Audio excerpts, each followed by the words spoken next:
am James Kotecki, and I am in the C-Space studio at CES 2020. But I'm not alone. I'm joined by Jonathan Nelson, CEO of Omnicom Digital. Jonathan, welcome back. Thank you. You are the four-time guest of the C-Space studio, the only one we've ever had for all 4 years, and I hope you like the new set. We try to improve it for you every year, doing these interviews strictly with you in mind, and I really appreciate you coming back. Thank you.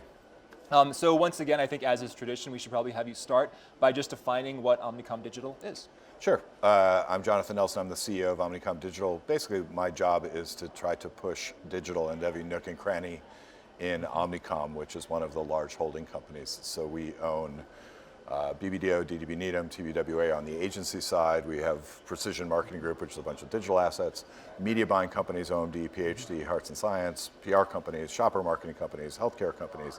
So all of that's going digital, and it's my job to try to push digital as far and wide as possible inside of Omnicom. So we've been talking now for 4 years. How far have you pushed it in that time, and how much farther do you have to go? I mean, hard to, this is sort of a never-ending journey. Yeah. So we've made huge strides. I've been doing this for over 20 years.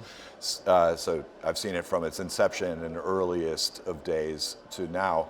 I would say a majority of our business is digital, but we've still got a long way to go. Are there things that are not digital that might surprise people that you're working with? Oh gosh, I mean, you're right on the precipice we are right on the precipice of OTT, digital video. Yeah. I mean, there is some of it's in place, but it's by no means addressable television everywhere. Mm-hmm. But I think we're kind of verging on that. I mean, you're seeing screen proliferation, 5G coming along, smarter televisions, all of these things are pointing in the direction of truly digital television. And is there anything that we collectively here at CES and C-Space need to do to push this forward? I mean, do we get to wait around for the future to happen, or what are the proactive things that we need to do? Technology is combinatorial, meaning it takes 5G on one side and screens coming down in price and touch screens and cell phones and all, you're watching all of it kind of come together, and these things are accretive. They add to each other.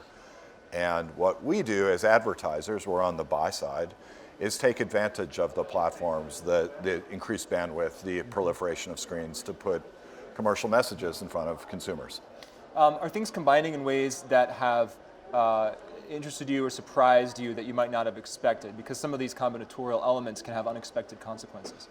Yeah, I think we're constantly surprised. I mean, like the rise of social media, I have to confess. I mean, it's pretty old at this point, but when it came up, I didn't quite see it coming as it did, and I think nobody saw the power of it perhaps until the 2016 election. Yeah.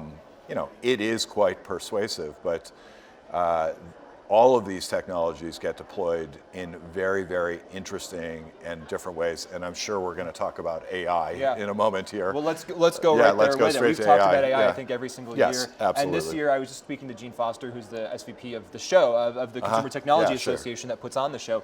I mean, she said this year is the year of AI. We probably could have said that every year, but every year is more and more the year of AI. So it's always true. What are you seeing now? I think AI is one of those things that you don't really see it because it's kind of embedded underneath, but increasingly it's embedded underneath everything. And so, I'm probably 4 for 4 to talk about AI here. And I think that we'll talk about it, should you have me back, for the next 4 or 5 years until it becomes so, ubiquitous that you just stop talking about it. But AI will make everything faster, smarter, more efficient. And whether that's on the creative side of our business, on the media buying side of our business, on the commerce side of our business, I mean, it will affect everything. In the same way that digital has gone from nowhere to kind of the air we breathe, affecting everything. Now that digital is the air we breathe, by the way, do you think the term digital still makes sense to use? It's kind of everything, right? I mean, so yes, I run Omnicom Digital. But it does start to lose its I wouldn't say relevance, because everything's, we've always said something at Omnicom, which is everything that can go digital will go digital. And I think that that's an easy bet. That was perhaps heretical 20 years ago, but now it appears to be true. And I think that's true. And I think that AI, everything that can have AI in it, probably will. Yeah.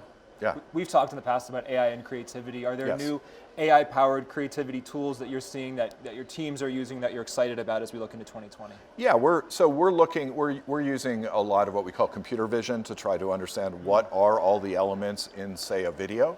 Yeah. So looking at millions and millions of videos across the internet, dissecting them and saying, okay, here are the objects in that video, here are the people in that video, here's the music, here's the mood and the sentiment. Yeah. I mean, what we're trying to do is really understand what works.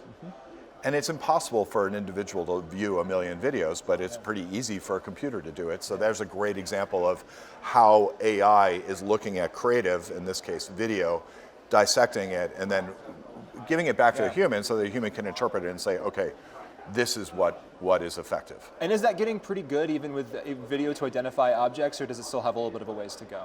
Oh, I think this is a marathon, not a sprint. It's not going to be like, okay, done, perfect. It's always going to be getting better. This is why we have but it it's back every pretty year. Yeah. it's pretty good, and it's very real. Yeah.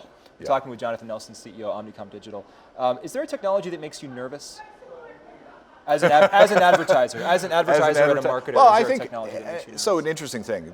We're here on day 3 of CES. It's 3 really truly functional days. So we're kind of getting to near the end. Yep. I've met with most of the major digital media providers, and every single one of them started their presentation to us with privacy in mind. And privacy, I am very happy that our industry is having that privacy discussions, not only as a consumer, but as a professional. I think it's something that we need to be very, very conscious of. And it appears that the industry, whether it's through the California Privacy Initiative compliance, GDPR, but just in order to have a clean, well-lit space to do business in, we need privacy.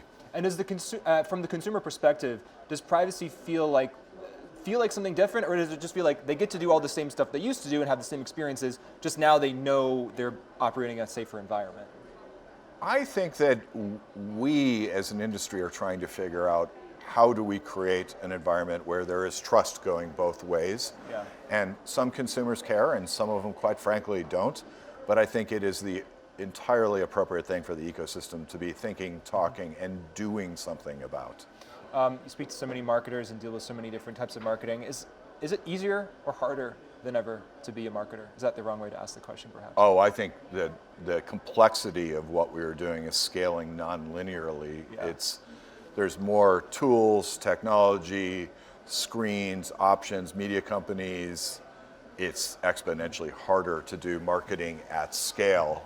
On the other hand, to do something, to do a very simple Instagram ad or keyword buying for search, that's pretty straightforward.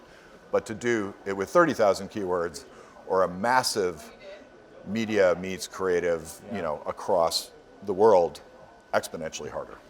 Will AI make it easier?